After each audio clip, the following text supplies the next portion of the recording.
Bismillahirrahmanirrahim.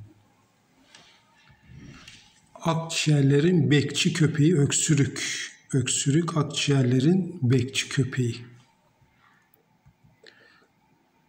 Aile hekimi uzmanıyım. Selçuk Gülümser ismim. Öksürük insan vücudunu, özellikle solunum yolunu ve akciğerleri tahriş edici aşırı balgam, mikroplar ya da toz gibi maddelere karşı korumaya ve temizlemeye otomatik olarak yardımcı olur. Öksürmek faydalıdır. Solunum yoluna kaçan bir yabancı cisim, mikrop, virüs, toz, polen, fazla ifrazat ancak bu yolla atılır. Ancak şiddetli olursa kaburga kırıklarından tansiyon yükselmesine yol açabilir. Balgam nedir? Balgam solunum yollarını korumak için üretilir. Solunum yoluna giren toz, alerjenler, bakteri, sigara dumanı ve virüsler balgam tarafından tutulur. Fazla balgam öksürük yoluyla atılmaya çalışılır. Balgam akciğerlerimizde bulunan bronşlar ve bronşiyoller tarafından üretilen mukus yapısında sıvı bir maddedir. Günlük 75-100 mililitre sekresyon salgılanır. Normal balgam sekresyonu öksürüğe neden olmaz. Aşırı balgam üretimine neden olan çevresel faktörler ise şunlardır: duman, hava kirliliği, evcil hayvanlar, toz, iş yerindeki toz ve dumanlar.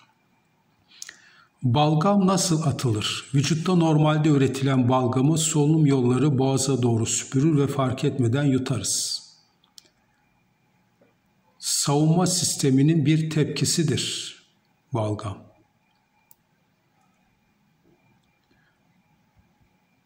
Balgam atılımını kolaylaştırmak için bol su içmek, havayı nemli tutmak, limonlu su içmek, bal yemek faydalıdır.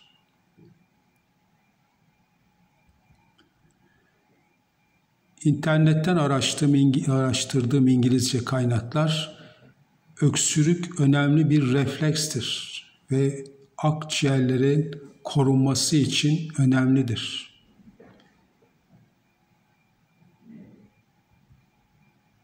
Spontan bir reflekstir. Hapşurmak, göz kırpmak gibi. Helps protect your body. Vücudunuzu korur.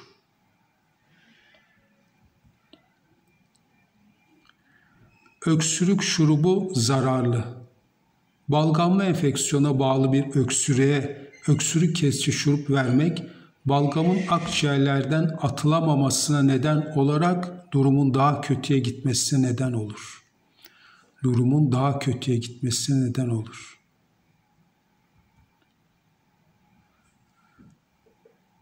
İyi bir fikir değildir diyor burada. Suprese etmek öksürüğü, öksürük şurubu vererek. Balgam sökücüler öksürüğü arttırabilir. Kuru bir öksürükte kullanılan balgam sökücüler öksürüğü arttırabilir. Balgamın atılmasına engel olabilir öksürük şurubu. Durumun kötüye gitmesine neden olabilir. Öksürük şuruplarının aynı zamanda başka yan etkileri de var. Baş dönmesi, sersemlik, kabızlık, uykusuzluk, görme değişikliği, davranış değişiklikleri bile yapabiliyor. Nadiren havale geçirme neden olabilir. Tiroid işlevlerini bozabilir. Özel tedbirler: bol miktarda taze sebze ve meyve, sıcak banyo, balgamın yumuşamasını sağlanabilir. Ihlamur, limon, zencefil, bal. Güzel bir karışım. Hazırlanışı burada yazıyor.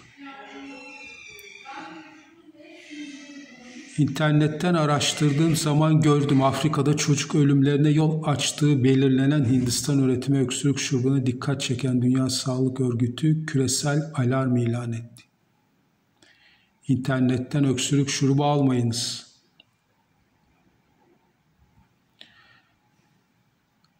Profesör Doktor Rasim Küçükusta şöyle diyor: 30-35 senedir göğüs hastalıklarıyla uğraşıyorum. Balgam söktürücü diye bilinen bazı ilaçlar var. Bunların da tamamı çocuğu daha çok öksürtmekten başka bir işe yaramıyor şeklinde konuştu. Daha çok öksürtmekten başka bir işe yaramıyor. Tavsiye edilmez. Yine İngilizce kaynaklardan aldığım bilgiler. Sonuç, anlattıklarım tecrübelerime ve internet araştırmalarına dayanmaktadır. 1993 Ege Tıp mezunuyum. Mutlak doğru olarak kabul edilemez. 3 kız babasıyım. Çocuklarıma öksürük şurubu içirdiğimi hatırlamıyorum. Öksürük şurubu, ateş düşürücü kullanmayız biz ailece kolay kolay. Yusuf suresi 76. ayette bitiriyorum. Her bilenin üstünde daha çok bilen vardır. Sağlıklı, huzurlu, şifa ve takva dolu günler diliyorum. Hoşça kalınız.